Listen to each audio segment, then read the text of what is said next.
বলেছেন ওয়ালা ইন আতা'তুম বাশারাম মিথলাকুম ইন্নাকুম ইযাল লাখাসিরুন।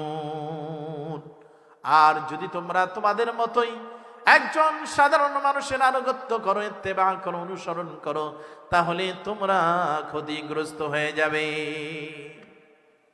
ভাইরা আমার, বন্ধুরা আমার, কিন্তু আমার প্রিয় রাসূল মুহাম্মদ সাল্লাল্লাহু আলাইহি ওয়াসাল্লামের ক্ষেত্রে আমার আল্লাহ পাক বললেন, ইয়া আইয়ুহাল্লাযীনা আমানু আতিউল্লাহ ওয়া আতিউর রাসূল। বলুন না সুবহানাল্লাহ। হে ঈমানদারগণ, তোমরা আমি আল্লাহর ইতাআত করো, ইত্তেবা করো, ওয়া আতিউর রাসূল, এবং আমার প্রিয় রাসূল মুহাম্মদ সাল্লাল্লাহু আলাইহি সাল্লামের অনুসরণ করো। সুবহানাল্লাহ বলেন।